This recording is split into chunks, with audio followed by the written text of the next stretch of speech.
Bonsoir, bonsoir. Bonsoir, bienvenue dans cette, je ne sais plus combien de...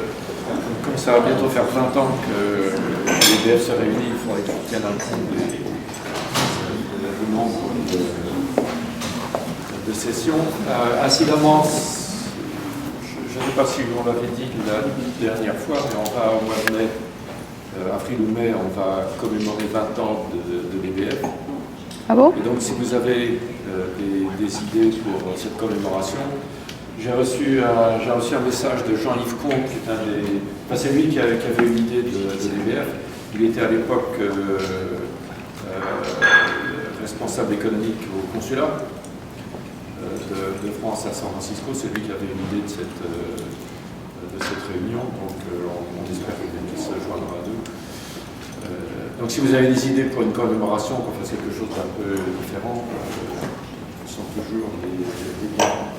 Ce soir, pour une petite variation sur la formule, au lieu d'un invité, nous avons deux invités. C'est-à-dire Alfred Véricel et Antoine Boulin.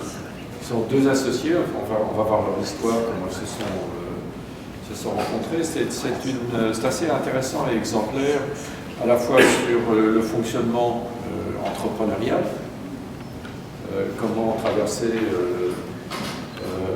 comment parcourir la course d'obstacles du métier d'entrepreneur, de cofondateur, d'acheter et de lever de l'argent, vous connaissez tout ça.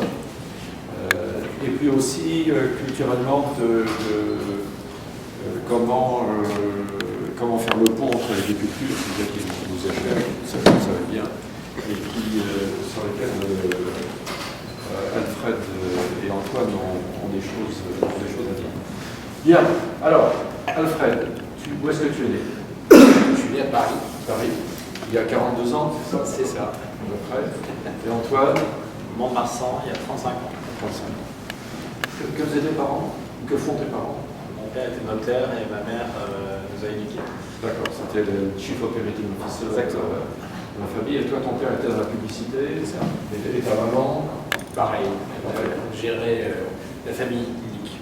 Toi, tu es le fils unique, ça devait être du boulot. Parce que quelquefois, il est plus facile de gérer 4 enfants qu'un seul. Et toi, tu es 4, Et que font tes frères et sœurs? Communication EDF, immobilier et actuaire chez AXA. Très traditionnel en France.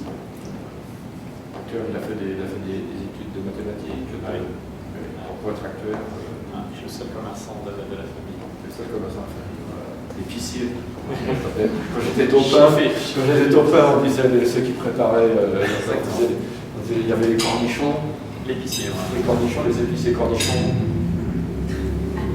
C'était ceux qui préparaient Saint-Cyr, l'école militaire. Et puis, bon, alors, comment est-ce que ça t'est venu de la fibre entrepreneuriale? Moi, j'ai l'impression que je suis né avec, en fait. Ouais. 14 ans, mais... Tu vendais des trucs à tes copains à l'école? Non, ça a commencé, en fait, les premiers soubresauts, c'était autour des...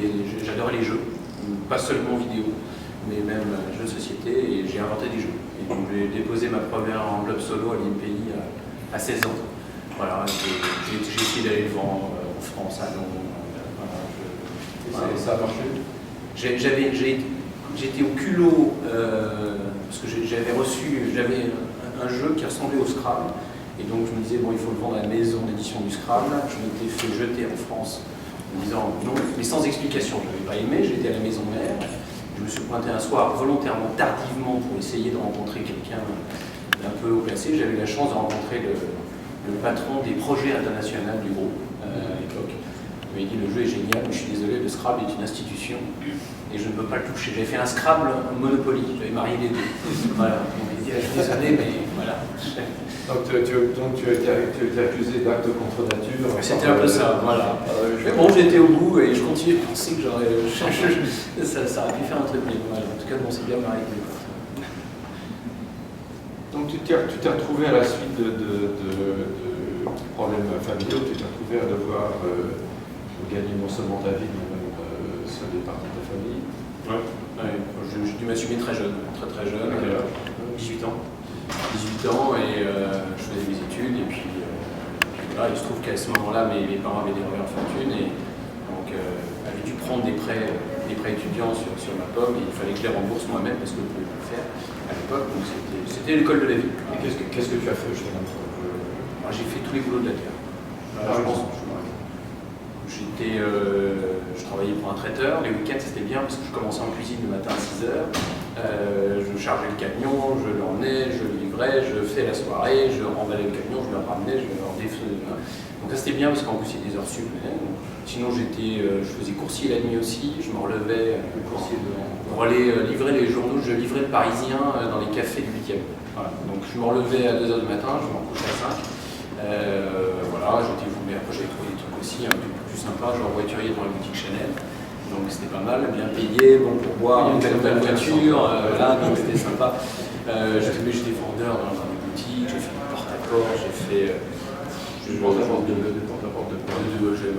à l'époque j'ai fait des porte-à-porte de gants magiques, voilà. Donc, de gants magiques? Avec gants magiques, je me suis retrouvé dans ce... J'ose pas demander ce que vous voulez. J'ai peur de la réponse. Voilà, mais c'est une belle école, on apprend beaucoup de choses et on apprend surtout ce qu'on n'a pas envie de faire. Alors qu'est-ce que tu n'as pas envie de faire? J'avais pas envie d'être enfermé dans le même job toute ma vie. Il y a plusieurs façons d'y arriver. C'est se faire beaucoup virer, ou alors de construire et de... Mais il se trouve que j'ai toujours eu en même temps, quand on est entrepreneur, j'ai toujours eu aussi beaucoup de rêves, finalement. Et pour moi, un rêve n'a de sens que s'il est réalisable. Pour moi, c'est pas tout le monde comme ça. Notamment, c'est ce qui différencie un peu mes parents, qui ont beaucoup de rêves. Donc j'ai appris ça d'eux, je pense. Voilà, mais pas toujours l'extrême envie de les réaliser. Mais voilà, donc ça c'est... Et les rêves, j'en ai eu plein, c'était des rêves de création d'entreprise, tout simplement. De voir quelque chose, de me dire, tiens, ma première entreprise, voilà, j'ai été utilisateur à l'époque, j'avais vraiment peu d'argent, donc j'étais utilisateur d'un service, à l'époque c'était Minitel, hein. C'était juste avant Internet, d'un service qui s'appelait Dégriffe Tour, et je trouvais ça génial. À l'époque, c'était le last minute de l'époque, mais c'était le tout début, on n'avait pas accès à ça. J'avais pu inviter celle qui est devenue ma femme à New York pour rien du tout. J'ai trouvé ça génial et c'est franchement formidable. Et j'ai découvert qu'il y avait des brokers informatiques qui faisaient du matériel informatique à moins 50%, mais qui vendaient qu'aux professionnels. Et c'était bon, voilà, c'était un rêve. Finalement, je vais faire le dégriffe tour de l'informatique. Voilà, finalement. Et tout d'un coup, on voit quelque chose comme ça qui apparaît comme une évidence. Et le rêve, c'est de faire arriver. Voilà, c'est aussi simple que ça. Voilà. Antoine, toi, tu avais des rêves de grandeur, d'entrepreneuriat, Pas du tout. Je pense que mon histoire ne peut pas être plus opposée de celle d'Alfred, ce qui fait sûrement notre complémentarité. Le seul, en France, éducation très classique et linéaire. Quand tu as fait l'Institut de gestion ISG? Donc ça c'est Alfred, moi j'ai fait l'ESSEC. Ouais. Et donc très linéaire jusqu'à... Donc quand même pour répondre à la question, il y avait un rêve quand même sous-jacent qui nous rejoindra peut-être un jour, c'est la politique et rendre la politique un petit peu plus efficace. Donc on espère que... Alors. Ça c'est un rêve, ça.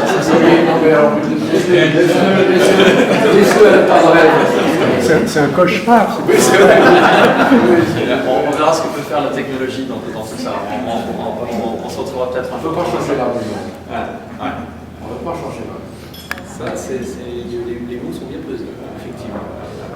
Mais bon, c'est un long débat, ça vaut. Voilà, les grains de sel, après, ça a été quand même l'arrivée d'Internet en 90 où des aînés de l'ESSEC, moi j'étais encore un petit jeune à l'ESSEC, ont décidé de copier un comparateur de prix américain qui marchait bien et ont décidé de lancer un comparateur de prix. Et quand moi, tous mes les camarades sont orientés vers des carrières traditionnelles, ça m'a quand même attiré. Donc je devais quand même avoir un petit peu de fibre entrepreneuriale et j'ai décidé de faire ce saut et de commencer dans le web il y a une quinzaine d'années. Et que disaient tes parents au lieu de tu fais des secs, donc tu peux aller faire du conseil C'est une très bonne question. Je crois que je peux dire que ma mère avait un peu honte. Non, c'est vrai. Hein. C'est étonnant dans cette fibre. Et c'est aujourd'hui, je pense, en juillet, quand on a annoncé la fusion et qu'on a eu un bel article dans le Figaro qui parlait de nous, qu'elle a eu sa revanche 15 ans après. Ou j'ai eu ma revanche 15 ans après, en disant, tu vois, il y a quand même quelque chose là-dedans. Et voilà. Non, à l'époque, il fallait du Procter.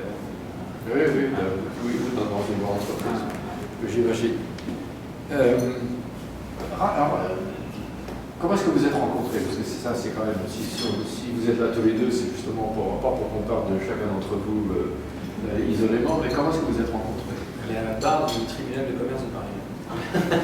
Pourquoi il y avait des menottes Non, le tribunal de commerce, il n'y a pas de menottes.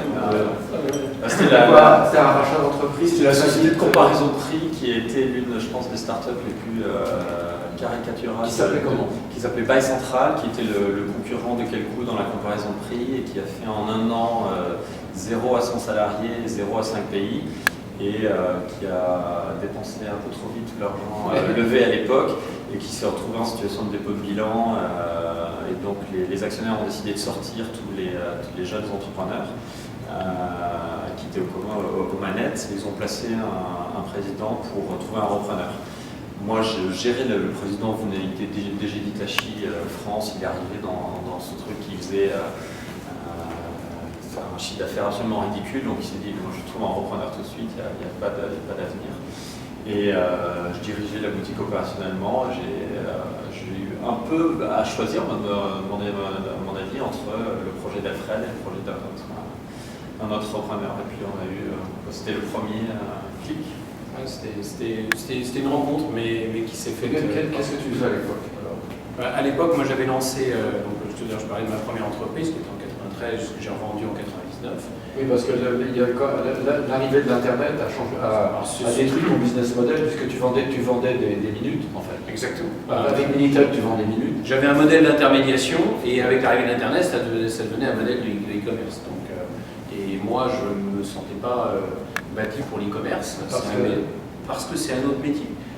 Faire de l'intermédiation et manipuler de l'information ou manipuler du matériel stocké, logistique, livraison, enfin tout ce que ça veut dire, c'est un autre métier avec gérer ce typologie de marge, etc.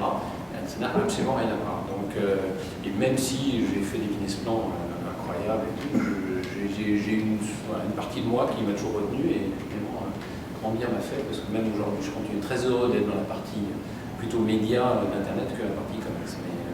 Mais encore une fois, ça me correspond. Donc finalement, même si j'avais migré de l'Internet, du Minitel vers les premiers à passer le premier site web en 95, enfin, voilà, c'était amusant. Et donc j'avais pas mal d'acquéreurs, je l'ai vendu en 99, très bien. Et fort de ça, j'ai essayé d'aller dans la partie média, qui était une forme d'intermédiation, manipuler l'information. Et voilà, donc j'ai lancé mon premier site en juin 2000 qui s'appelait Best of Micro. Voilà, d'où Best of Media. Ah oui, c'est ça. Et voilà, 3 ans un peu compliqués, mais au milieu de ces 3 ans, parce que finalement, vous vous souvenez, l'explosion de la bulle Internet, donc c'était un petit peu compliqué à gérer, et surtout j'étais venu avec mes propres deniers, j'avais pas fait de levée de fonds significative, donc c'était une période difficile, mais très instructive, on a appris beaucoup de choses. Et au milieu de ça, il n'y avait plus de modèle, il faut se souvenir, il n'y avait aucun modèle, il n'y avait rien. C'est-à-dire qu'on disait chiffre d'affaires sur quoi? Vendre de la pub, de quoi? Le seul modèle qui a commencé à apparaître, c'était la vente de clics, le coût par clic, le CPC. C'est à ce moment-là que je me suis dit, tiens, il faudrait qu'on ait une expertise là-dessus. C'est là-dessus que je suis tombé sur Buy Central, qui était à la barre du tribunal, où là, même si on n'avait pas de moyens, etc., ça devenait réaliste, avec un vrai projet, quelques compétences, et on a été convaincant au tribunal, et c'est là qu'on a trouvé. Voilà. Je pense que c'était vraiment une rencontre à l'époque. Mais l'entreprise elle a été rachetée Par échange de titres. par échange de titres. Donc vous avez eu la monnaie de singe. Absolument.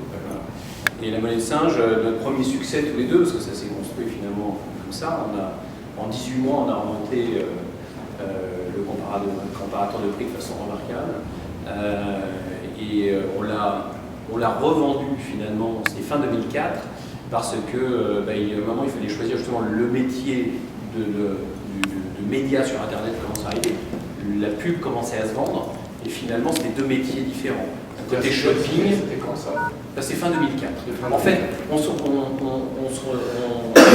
c'était, non d'ailleurs je dis une bêtise, c'était fin 2003, début 2004.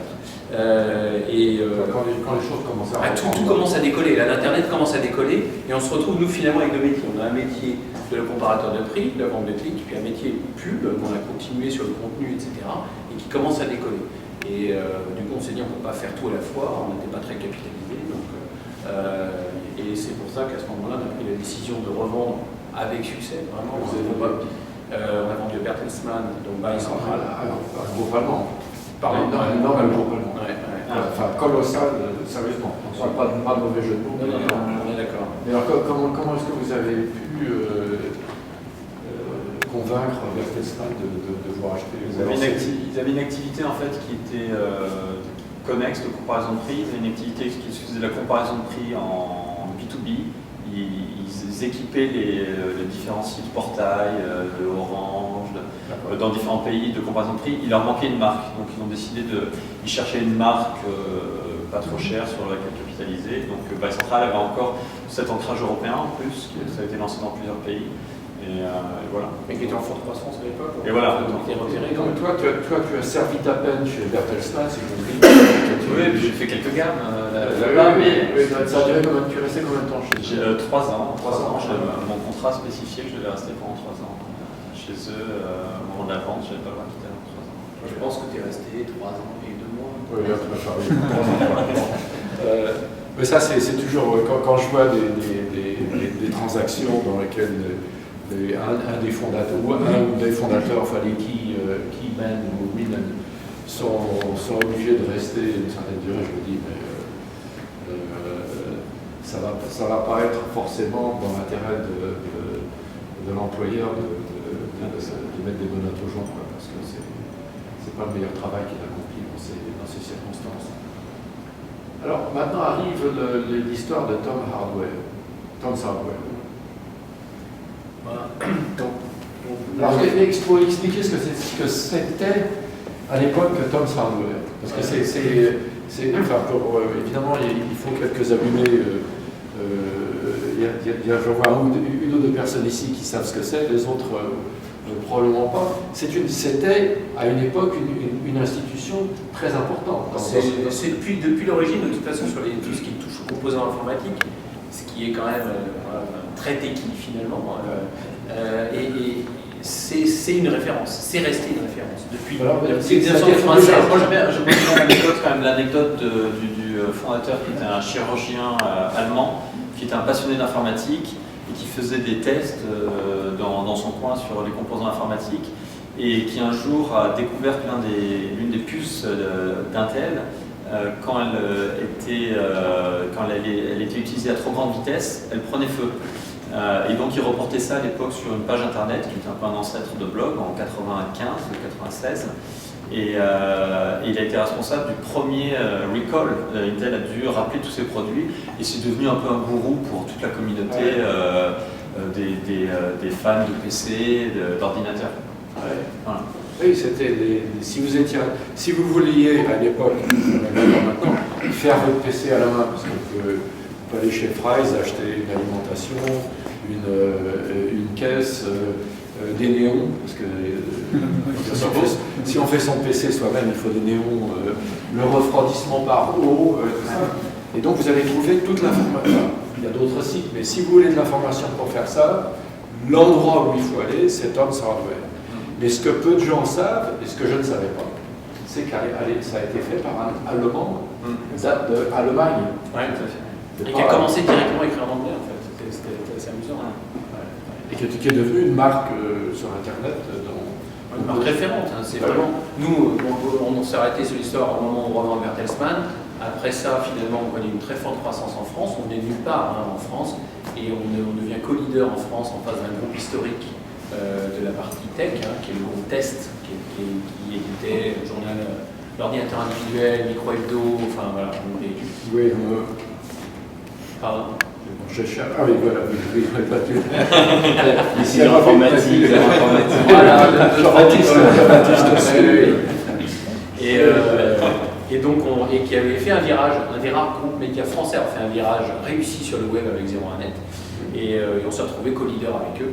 Et à ce moment-là, avec nos actionnaires, on s'est dit, bon, qu'est-ce qu'on fait? On a pris la décision de développer le groupe à l'international. On avait construit cette croissance à la fois sur la croissance organique, mais également une succession de croissance externe réussie. On avait fait la preuve de notre capacité d'intégrer ça. Donc du coup, on a dit, on va aller à l'international, mais en procédant par acquisition. Donc j'ai passé l'année 2006 à regarder un peu le marché, aller voir tous ceux sur lesquels je surfais le reste du temps. Et Tom Zardauer, pour être très honnête, moi justement c'était un référent mondial, c'était inaccessible, voilà, mais j'ai quand même été le rencontrer, voilà, par curiosité, pas très loin d'ici, donc au CIS à Las Vegas bien sûr. Et voilà, et finalement on s'est aperçu que c'était possible parce que bon, l'histoire était amusante, parce que justement c'était ce fondateur allemand qui était un personnage très particulier, très haut en couleur, et la boîte n'était pas forcément gérée de façon tout à fait traditionnelle. Tous les acteurs, les grands acteurs de notre secteur, que sont CNET, YDG, étaient passés par là et étaient repartis. Donc au début, on ne comprenait pas tellement pourquoi. On disait, c'est quand même incroyable, c'est votre équipe, etc. Bon, en soulant le couvercle à le tour, on a compris que c'était très compliqué, c'était peu structuré, c'était beaucoup de batailles d'hommes, c'était très très complexe et il fallait y aller avec une grosse confiance et une grosse compétence technique. Eux, on voyait les grands groupes, on voyait les banquiers. Voilà. Nous, on y était nous-mêmes, on se retrouvait. Comment est-ce que vous avez racheté cette entreprise? Avec quel fonds? Oui. À l'époque, vu notre succès, on avait une capacité de levée de fonds du coup un peu supérieure. Parce que donc, à ce moment-là, l'époque était crédible. Voilà, l'époque était meilleure et on avait fait nos preuves en France. Et on avait surpris tout le monde avec la position qu'on avait atteinte en France. Encore une fois, personne nous avait vu arriver. Et voilà, donc on était appuyé par nos actionnaires. Mais alors l'anecdote est amusante parce que je pense qu'on est ici aux États-Unis et je pense qu'on va parler, on va prêcher des convaincus, mais lorsque finalement on s'est orienté pour l'acquisition de Tom Zardauer en se disant c'est possible finalement de racheter cette boîte, le premier réflexe des actionnaires français est de dire oui mais attention, on est franco-français, on pense à se développer en Europe, mais les États-Unis, voilà, les Français aux États-Unis, ça marche pas très bien.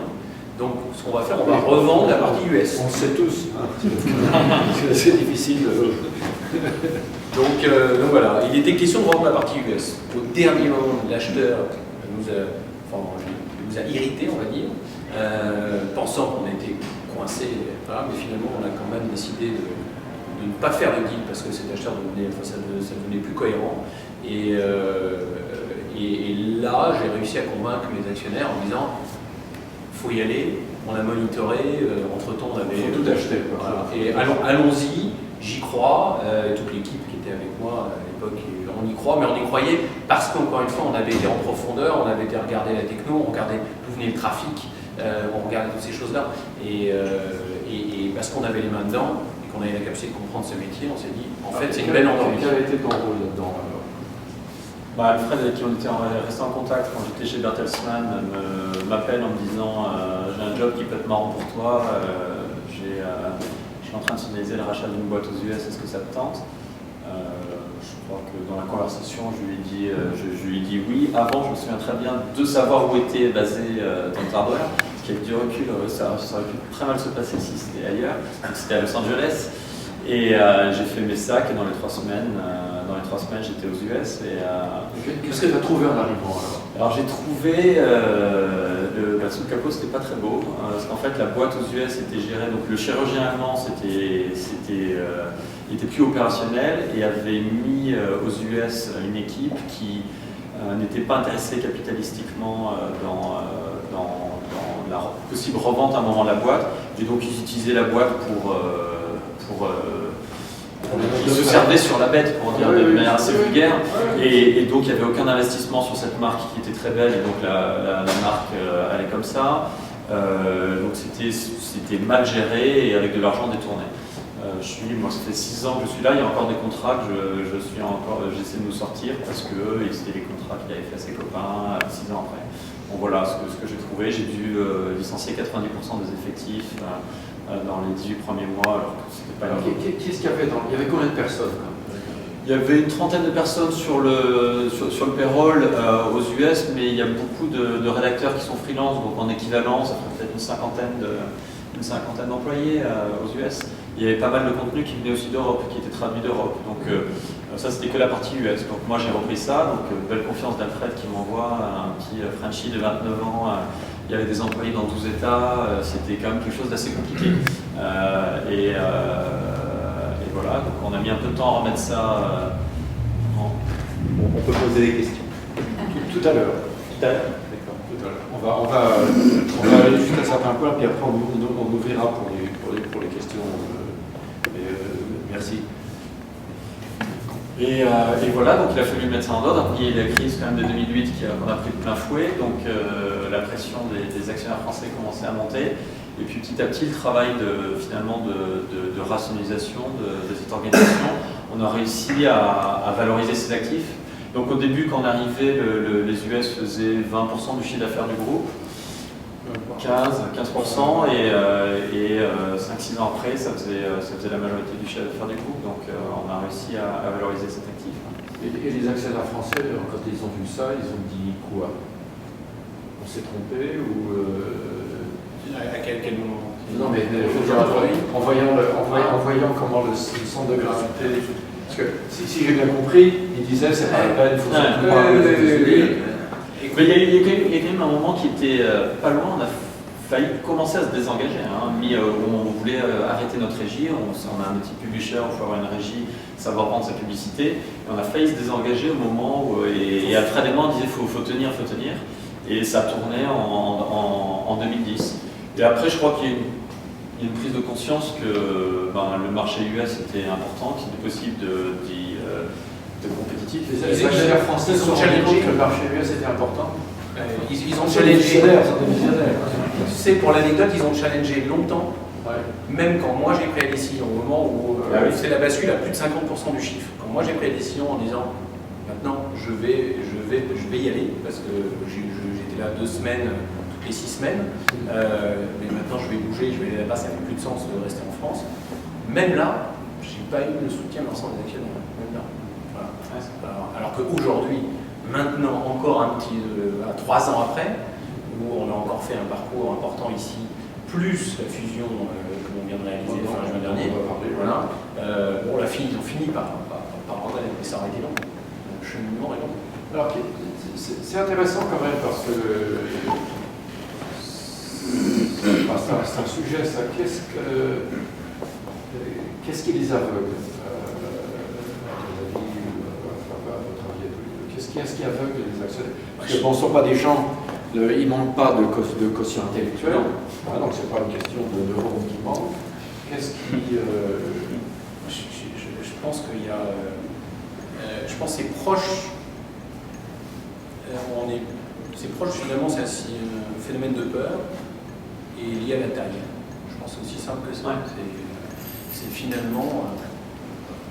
c'est une taille de marché et de dire mais on n'aura pas les moyens de... Et c'est-à-dire, au lieu de voir l'opportunité dans le marché, en fait, je crois que notre constat, c'est que le marché est tellement grand que ça ouvre des opportunités, parce que tout ne peut pas être couvert. Moi, c'est ma lecture de la chose. Je pense que pour eux, la lecture c'est tellement gros, ça doit être très concurrentiel, et nous, on ne va pas savoir se battre dans ce marché.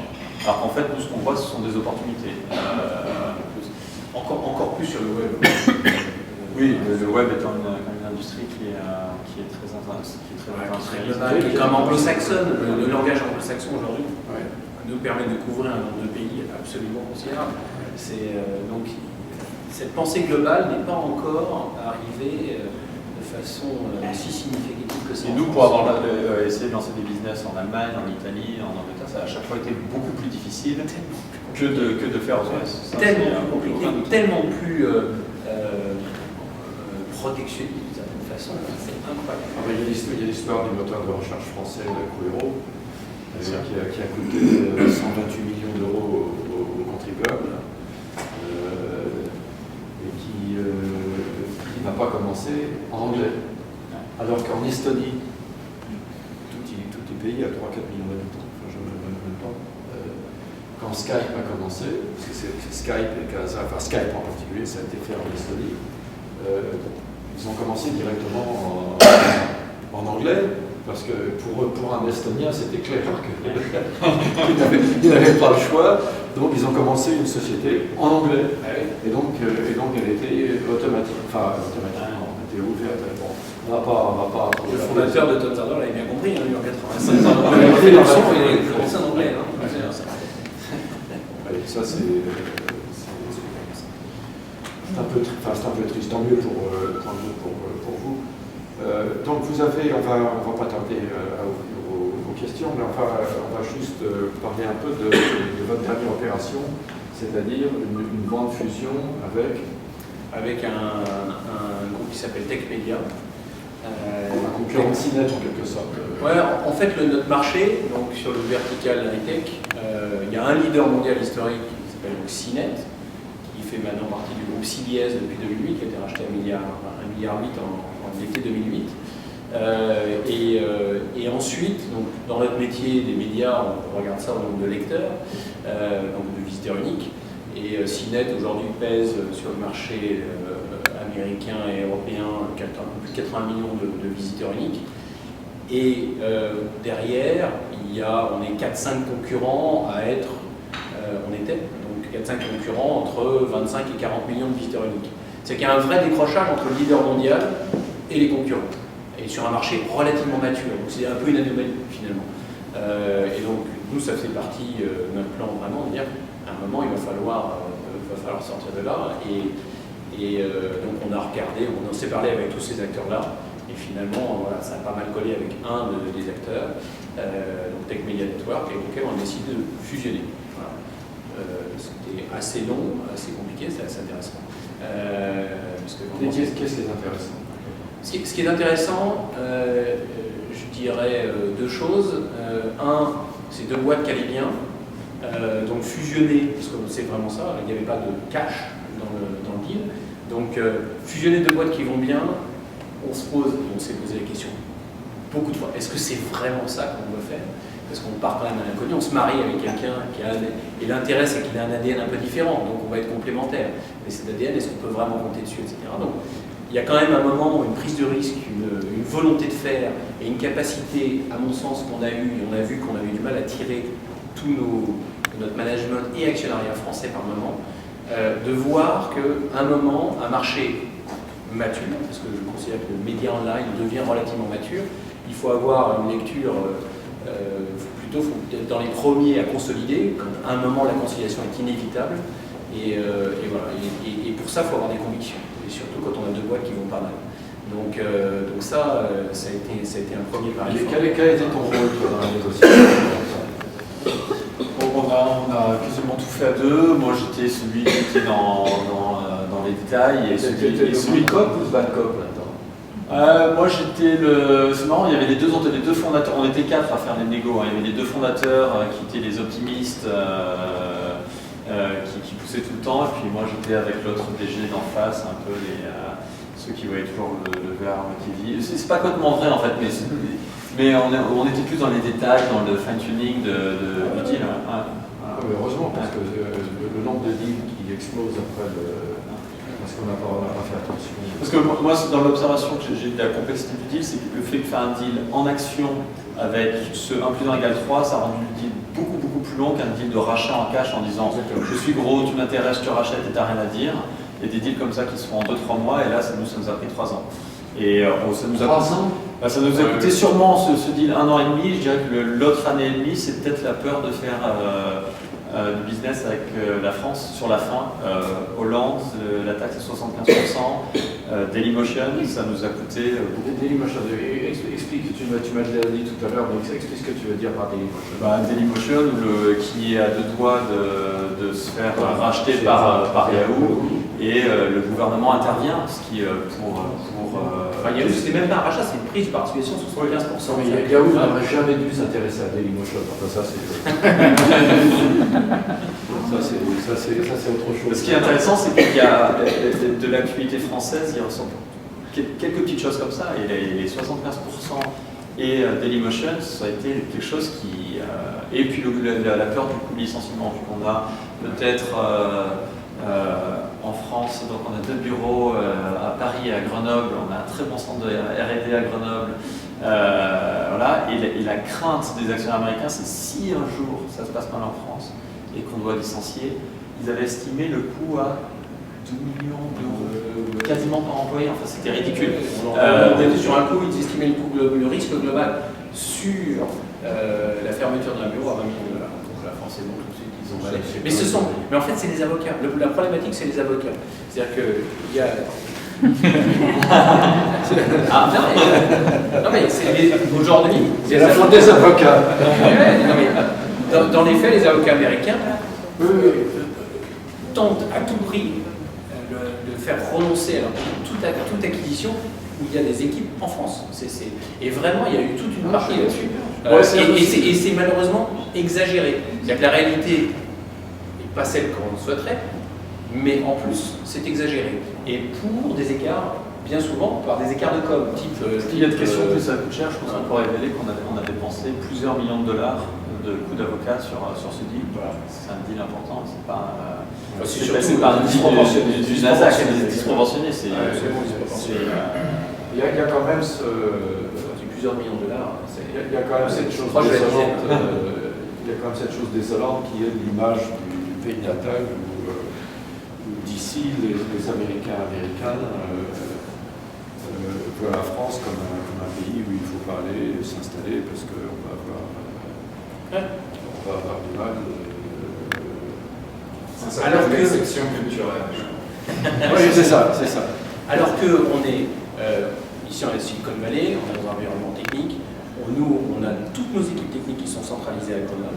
Oui, parce que c'est mieux pour crédit impôt recherche. Enfin, ça ne coûte rien la recherche. Ouais, ça a coûté quand même un peu d'argent. Mais on a investi significativement. Mais c'est vrai qu'on a eu des coups de main type crédit impôt recherche et Oseo, bien sûr. Mais on a sérieusement investi. Mais aujourd'hui, le type d'équipe qu'on peut avoir à Grenoble, le bassin aujourd'hui d'ingénieurs qui est là-bas, les compétences que l'on a, au prix auquel on les a, franchement, aujourd'hui, si c'était à refaire, j'hésiterais pas à avoir un centre de compétences à Grenoble, mais c'est l'ombre d'un cher. Enfin, tout le monde sait ce que coûte un ingénieur. Enfin, tout le monde sait. Je ne sais pas, mais ce que coûte un ingénieur actuellement ici, par rapport à la France, c'est pas 20% de plus qu'en France. C'est plus du double. Même avec les cotisations sociales, etc., c'est plus du double. Et on n'a pas à rougir des compétences encore. On a des mecs extrêmement compétents avec une vraie culture internationale. Enfin, ça fonctionne bien, c'est dommage. Voilà. Alors, je crois qu'on pourrait raconter des anecdotes jusqu'à 11h ce soir. Avec votre permission, on va ouvrir un peu aux questions. Une question. Alors, une question, vous y avez un petit peu répondu, peut-être que je vais la par une autre question. Quand vous avez acheté Thomson Hardware, c'était en quelle année? 2007. 2007. Donc j'imagine qu'à l'époque il y avait déjà pas mal de trafic sur le site, mais les solutions de monétisation n'étaient pas celles d'aujourd'hui, je suppose. Et est-ce que le site était profitable à l'époque? Et oui. Comment vous avez fait pour le racheter? Est-ce que vous avez fait un pari sur l'avenir, sur la publicité, etc. Et la deuxième question, complémentaire, aujourd'hui, lors de la fusion, avec une industrie de la publicité en ligne qui est beaucoup plus mûre, beaucoup plus mature, est-ce que finalement, votre site par la publicité en ligne, se suffit à lui-même pour être florissant, ou est-ce qu'il a encore besoin de capitaux extérieurs pour vivre? Alors, mon copain, là, Vas-y, alors c'est lance-toi. 2 questions. Ça donnera peut-être les deux. Le premier, donc sur Tom's Hardware, à l'époque, le vrai pari, c'était que c'était franchement des journalistes qui avaient créé Tom's Hardware. Le fondateur, il savait écrire, mais il n'avait créé aucune techno autour de ça. C'était incroyable, ce site avait une structure techno à zéro, ne se référençait quasiment pas dans Google. Et donc nous, on arrivait, on avait appris tout ça. En 2007. Donc, en fait, c'est là où on a compris la pépite, à force d'avoir creusé et d'être sûr de tout ça. On dit, mais c'est une véritable pépite. Alors, il y avait tout à restructurer sur le management du contenu, etc. Et on savait qu'il y a un boulot de fond, mais on savait qu'en pluguant nos outils techniques et finalement en transférant le site sur notre plateforme technique, on allait connaître une croissance extrêmement forte. Et cette croissance d'Eusio allait être alimentée par... Nous, depuis le départ, on a un ADN qui est content et communauté. Je suis entre les anglicismes, on dit prime content et community, mais voilà. Et on s'est dit, voilà, il y a ici un lectorat fidèle depuis 96, une marque extraordinaire. Donc là, il y a les bases pour lancer une communauté très puissante. Et c'est là qu'on a plugué nos outils aussi, notre savoir-faire sur les forums notamment. Et on a connu une croissance extraordinaire là-dessus. Et aujourd'hui, la communauté Tom's Hardware est sans doute la plus large communauté tech au monde. Voilà. Ça, juste en une seconde, les gens ne comprennent pas très bien comment la marque, ça fait x9 en trafic en 5 ans, comment ça a pu grandir autant alors que c'est quand même des gens qui font leur PC. La communauté, en fait, c'est les experts qui font leur PC qui vont aussi répondre à des questions de gens qui sont un peu moins, qui ont un peu moins de connaissances informatiques. Donc en fait, c'est les experts qui aident les autres. Voilà des... Exactement. Voilà. C'est ce qui permet de donner une plantaille au trafic. Donc pour la deuxième question, aujourd'hui, donc les deux boîtes sont profitables. Hein. Encore une fois, c'est deux boîtes qui vont bien, qui sont cette année à plus de 30% de croissance. On va toucher l'année prochaine les 100 millions de dollars de chiffre. Donc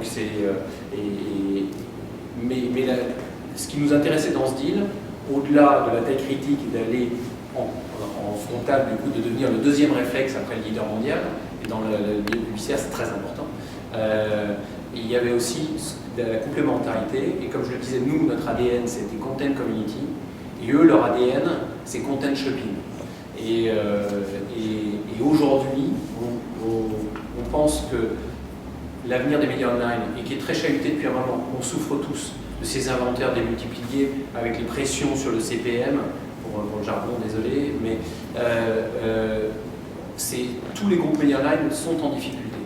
Néanmoins, on voit un retour vers la volonté d'une information de qualité, mais il faut un business model associé. Et le business model n'est pas que publicitaire, parce que si on ne pense que justement la publicité traditionnelle avec des contenus premium traditionnels, si on n'a pas la communauté qui donne un peu de scalabilité au contenu, et le shopping qui est inhérent au type de contenu que l'on utilise, qui se développe au sein de la communauté dont nous on parle avec nos journalistes, et si on n'a pas la capacité d'exploiter cette partie shopping comme il faut, on perd une partie du revenu. Donc aujourd'hui, on dispose de ces trois piliers, content, community et commerce, et nous pensons que c'est l'avenir des médias, que ça donne un véritable espoir aux médias, parce que c'est très scalable, et à nouveau, on peut réenvisager de la croissance et des profits très significatifs. Donc ce qui est très enthousiaste dans ce deal et dans cette complémentarité. Et qui n'est pas souvent réuni dans tout ce qu'on voit se faire sur le web, où tout ce qu'on essaie d'avoir, c'est des page views, et donc essayer de vendre des page views. Et donc on va avoir ces trois piliers. En général, on a des acteurs qui vont faire du shopping, des acteurs qui vont faire du... Ce qu'on appelle content commerce, en fait, c'est du contenu qui est très proche l'une des meilleures comparaisons, en fait, c'est le guide d'achat de la FNAC en ligne, en fait, mais très proche de l'acte d'achat. Ce qui fait qu'aujourd'hui, il y a un bon 40% du chiffre de la boîte qui est sur de la commission à l'achat, en fait, qui était le modèle plus proche des comparateurs. C'est ça qui nous rejoint, d'ailleurs, sur le comparateur des débuts. Donc c'est vraiment très proche de l'acte d'achat, en fait. L'enjeu, c'est plus la comparaison prix, c'est les produits. Gorka ? Cette fusion que vous avez fait, est-ce que c'est un peu le trend setting pour les autres sites du type Ars Technica et tous ces autres sites qui sont peut-être plus focusés sur le contenu et peut-être moins sur votre vision des différents revenus streams que vous adressez? Ars Technica, ça a été racheté par Condé Nast, qui est le groupe qui possède Wire, il y a quelques années. Ils le laissent dans un coin, ils n'en font absolument rien. C'est l'exemple d'un rachat qui n'est pas très bien intégré.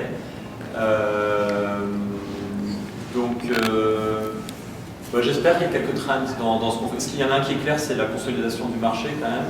Donc Condé Nast avait un peu essayé, mais finalement la technologie n'est pas très importante pour eux.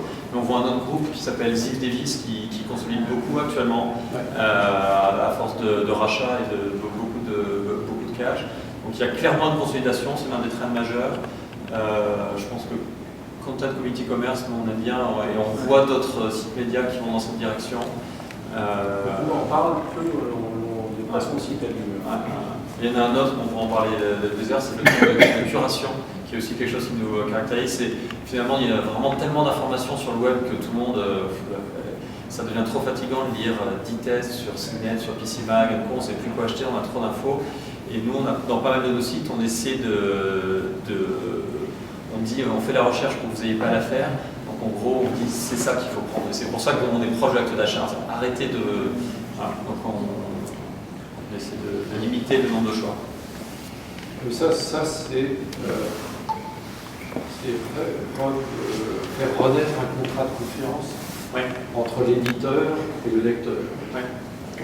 Qui est souvent perdu dans des sites où on se demande qu'est-ce qu'il nous raconte celui-là. On voit sponsored post. Quand je vois sponsored post, je me dis bon voilà. Ça a causé beaucoup de problèmes parce que ça aussi c'est un gros trend de monétisation. Tous ces sponsored posts, c'est tout le monde, vu que les CPM baissent maintenant, c'est le trend du native advertising, du brand content, et ça cause des problèmes. Cette fusion, elle intervient à un moment où vous avez une vision de marché, mais vous avez aussi une certaine liberté dans votre boîte qui va bien. Il y a toujours des vicis, il faut les gérer, etc. Mais enfin, quand même, je pense que vous aviez une certaine liberté dans votre entreprise pour la gérer comme vous le souhaitiez. Prenez une décision lourde de se rapprocher d'un gros américain. Comment ça se passe là, la gouvernance? Vous avez fait quel choix? C'est je jette l'éponge, je fais 2 ans, j'accompagne le truc et je m'en vais, ou je veux m'accrocher et gérer cette boîte parce qu'elle est plus grosse? Comment ça se passe ça? Alors déjà, le premier constat est bien vu parce que c'est vrai que, comme tu disais aussi, une boîte c'est des étapes. Donc on est là, on vit des étapes difficiles, des moments, des mieux, etc. Et finalement, souvent, le moment où on commence à respirer, voilà, c'est le moment où paf, on fout tout en l'air. C'est vrai que c'était entre 2008 et 2012, c'était extrêmement structurant. On a pris des virages très forts, d'investissement technologique très très forts, qui ont mis du temps à payer, un peu plus long que prévu, comme toujours, etc., et qui se mettent à payer très très fort. Et à ce moment-là, on récolte tous les fruits de tout ce moment-là. On y va. Mais c'est là où je pense qu'il faut savoir avoir la tête froide. Justement, pas savoir, on est dans un milieu qui va tellement vite. Où justement on est en train de récolter les fruits, c'est justement là, il vaut mieux marier 2 boîtes qui vont très bien que de se marier quand on va mal. Alors c'est dur parfois, on se dit c'est dommage, on aurait bien pris un an un peu sympa là pour récolter les fruits et tout ça. Bon voilà, ça c'est le premier constat. Mais finalement, quand on est entrepreneur, il ne faut pas croire en Père Noël, finalement c'est toujours comme ça. Voilà. Donc première chose. Deuxième, oui, il s'est posé plein de questions sur la gouvernance, etc. Je suis le fondateur de cette boîte, et ça fait bien longtemps que je suis lucide que ce n'est pas ma boîte, et je pense que c'est un truc très important quand on est entrepreneur, très vite quand on a un certain nombre d'actionnaires, de bien faire la différence. À partir du moment où on a commencé à avoir un pourcentage significatif de son capital qui est dans les mains d'actionnaires différents, c'est plus sa boîte. On est patron d'une boîte dont on peut être le fondateur et dont on est actionnaire, ce qui est très différent. Donc à un moment, il faut bien le comprendre. Et à partir de là, ça veut dire que le pragmatisme prime. Donc la première des choses, voilà, qui nous a habité, qui m'habite moi en tant que fondateur, mais qui nous a habité tous les deux, c'est-à-dire quelle est la meilleure décision pour la boîte. Et au fond, finalement, on y retrouve notre intérêt. C'est pas comme si on était devenu... notre intérêt, c'est aussi de valoriser nos actions le mieux possible. Voilà. Mais ce pragmatisme est la première des choses. Et finalement, la raison pour laquelle cette fusion a réussi, c'était peu importe ce que l'on sera dans cette fusion, peu importe, c'est pas le sujet. Le sujet, c'est que cette fusion doit arriver parce qu'il y a une complémentarité incroyable. Et d'ailleurs, pendant cette fusion, ça a été très compliqué parce que le CEO de la boîte, les actionnaires ont décidé de le sortir. Donc, au milieu du guet, en pleine fusion, enfin, process de fusion, on n'était pas signé. Donc, ça pose un tas de sujets. Pour être très clair et répondre à ta question, donc moi, à ce moment-là, je pose la question, est-ce que je me présente, puisqu'on part dans un process de recrutement et de dire, on va recruter un management de la Combined Entity. Voilà, et à ce moment-là, j'ai pris moi la décision de dire en fait je ne me présente pas pour deux raisons principalement. Une première qui est que je suis très dilué, notamment à cause de ces 3 premières années difficiles. Voilà, donc je suis très dilué et on est dans un secteur extraordinaire, donc l'entrepreneur a des petites envies de se dire tiens, il y a 2-3 trucs que j'aimerais bien exploiter, donc repartir dans l'entrepreneuriat. Donc finalement c'est une bonne opportunité. Et deuxièmement, pragmatisme et humilité, c'est de regarder, parce que là le projet, on est encore une fois sur une boîte qui est dans les 50 premiers groupes internet mondiaux, qui va passer les 100 millions d'euros de chiffre, qui vise le Nasdaq à 3 ans, et je ne suis pas américain, je n'ai pas d'expérience là, aller en bourse n'est pas forcément ma première passion, et là on a pu recruter un management de grande qualité, on a été allé chercher le GM de CNET à l'époque, parce qu'au sein du groupe CNET, il y avait CNET.com, et on est allé chercher ce manager qu'on a recruté collégialement entre les deux boîtes, donc voilà, c'était un choix commun. Il a 10 ans plus que moi, une grosse expérience, je pense qu'il va emmener cette boîte, je vais avoir la chance de me retrouver au board et de voir un peu comment ça avance. Je pense qu'en tant qu'entrepreneur, c'est un cadeau. Voilà, donc il ne faut pas se tromper, et je pense que c'est des décisions importantes. Et vous, c'était Los Angeles, eux, ils étaient où physiquement? Entre New York et Salt Lake City. Mais nous, on était très aussi, on avait avec des ça, partout. Mais l'idée, c'est d'en faire une boîte de New York. Donc voilà, là j'ai parlé pour Et moi. te concernant,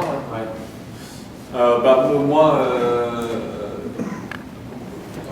sur la théorie, il y avait des convictions de choses qu'on ne voulait pas laisser passer. Tu viens de parler du fait qu'on a été très actif dans le process de recrutement du CEO. Si on n'avait pas une conviction forte que c'était la bonne personne pour faire la synthèse des cultures, il y a tellement de raisons pour lesquelles un deal comme ça peut ne pas marcher et du coup faire perdre toute la valeur qu'on a gagnée jusqu'ici en créant de la valeur pour cette boîte.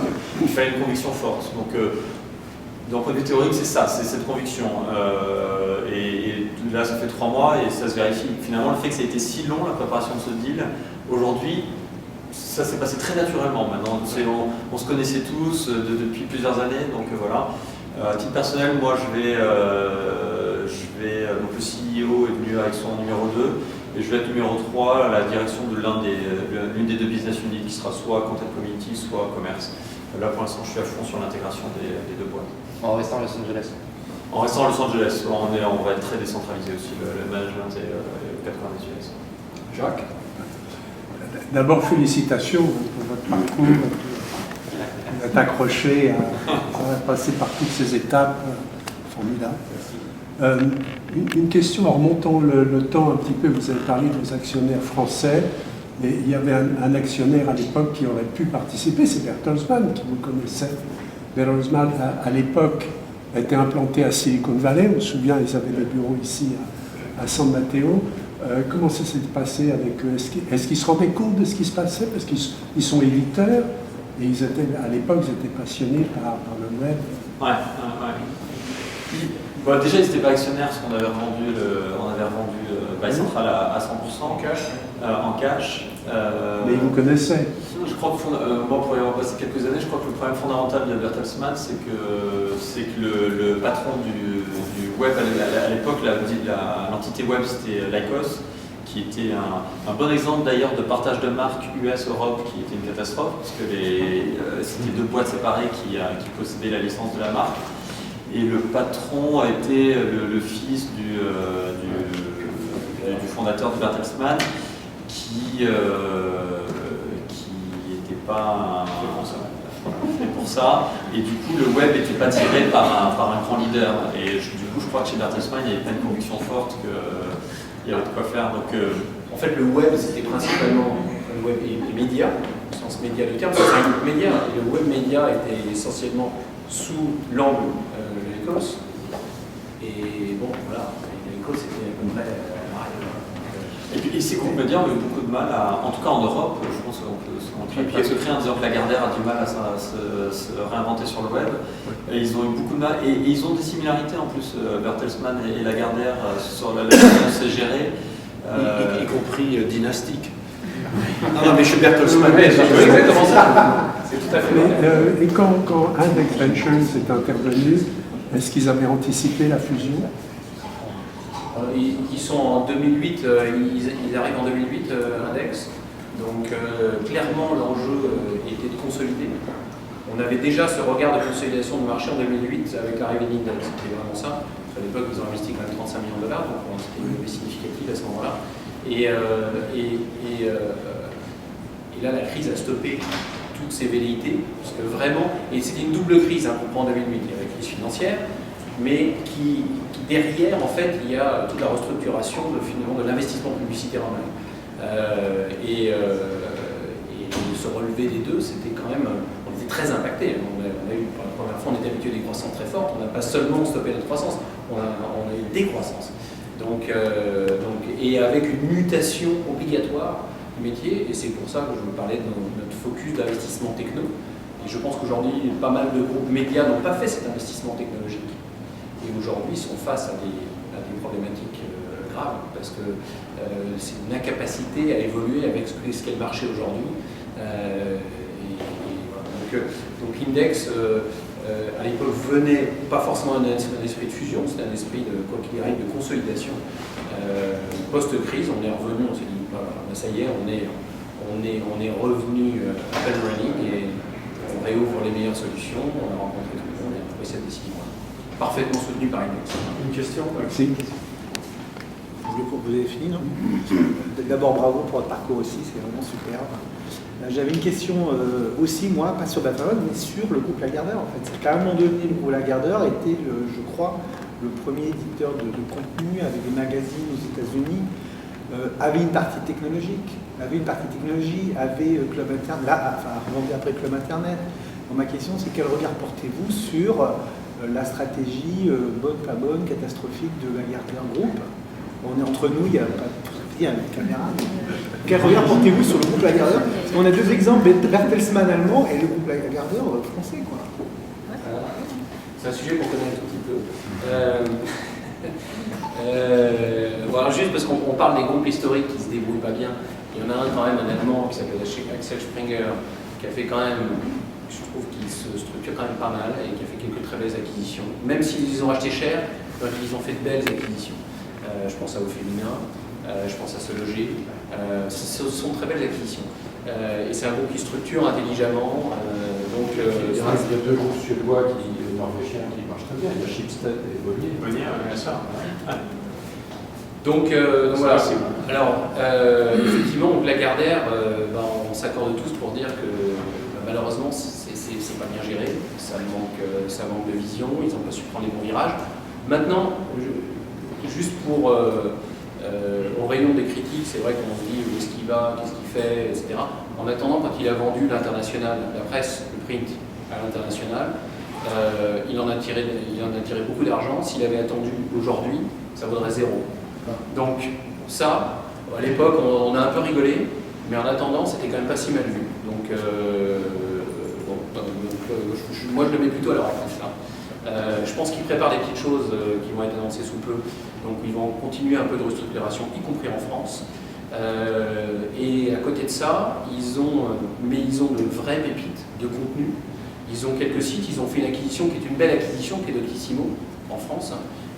C'est une très belle acquisition qu'ils n'ont malheureusement pas su faire évoluer. Mais il y a encore de beaux actifs et de jolies choses à faire. Lagardère active maintenant sous l'égide de Denis Oliven. L'ancien patron de la FNAC. Ouais. Et qui, alors on verra, c'est un groupe très compliqué, très politique, qui manque de guidelines. Voilà, on sent bien, et tout ce qu'on perçoit de l'extérieur est un peu vrai à l'intérieur quand même. Mais Denis Oliven fait plutôt du bon boulot pour essayer de faire évoluer ce bateau. Et il n'est pas impossible qu'on les voit évoluer de façon un peu plus positive. Voilà, maintenant, voilà, c'est une gouvernance un peu particulière et on n'est jamais à l'abri de réactions particulières. Une dernière question, parce que je vois l'heure. Oui, Jacques. Et les réseaux sociaux, est-ce que ce genre de métier ne va pas migrer sur des réseaux sociaux existants ou nouveaux? Il faut parler des forums. C'est pour justement distinguer des réseaux sociaux. J'adorerais répondre, mais parce que je parle. Oui, moi je me trouve deux niveaux de réponse. D'une certaine manière, ça a déjà migré. C'est comme ça que les gens découvrent le contenu, par des partages. Finalement, la marque devient de moins en moins critique. C'est plus la qualité d'un article qui fait qu'il va devenir viral. Il faut s'adapter, il faut savoir créer cette viralité. Fleur Pellerin aujourd'hui a tweeté un de nos articles. Ouais. Voilà, en France, hein, voilà, c'est une petite chose, non mais c'est vrai, On a encore ça, on est content quand même. Non, est-ce que de la même manière, donc les marques restent importantes, donc faut savoir exploiter les deux niveaux. Et l'autre commentaire pour nous, donc, c'est qu'on a beaucoup, quand on dit communauté, nous, c'est principalement le monde des forums, c'est ce que je disais au début, très spécifique au marché de la technologie. Dans la technologie, on estime qu'il y a un tiers de la lecture qui est que acheté, un tiers qui est un peu l'actualité du secteur et un tiers qui est j'ai un problème, aidez-moi à le résoudre. Et ce tiers de lectorat, pour l'obtenir, c'est des how-to, des réponses, et ça la communauté le fait très bien entre eux. Donc là on n'est pas vraiment dans les réseaux sociaux, on est plutôt dans des réseaux d'entraide, de peer-to-peer. Alors ils sont connectés, ils peuvent avoir des identifiants Facebook, Twitter, Co. Mais pour nous c'était un driver de croissance considérable et c'est quelque chose sur lequel on veut travailler nous encore plus à l'avenir parce qu'on voit beaucoup de valeur dans ces forums où il y a de l'expertise et finalement la différence entre les réseaux sociaux quand même et des forums c'est que là il y a du contenu qui est créé. Les réseaux sociaux, il y a beaucoup de partage finalement, il y a de l'influence qui se propage mais il n'y a pas de contenu, il n'y a pas de contribution. Dans les forums, dans les blogs, il y a un apport des users qui est important. On ne se contente pas d'appuyer sur like. Et je crois que je n'y avais pas pensé dans notre conversation préparatoire. L'idée du forum, c'est revenu à la surface comme quelque chose qu'on peut bien distinguer espèce d'énorme bouillonnement un peu amorphe, c'est pas le mot, parce qu'amorphe, quand on dit amorphe en français, ça veut dire sans énergie, mais pas très distincte de réseau social. Pardon ? Sans forme. Sans forme, oui. Bien. Non, on va arrêter, non, parce que sinon on a pas jusqu'à minuit. Merci, vous pouvez continuer. On va.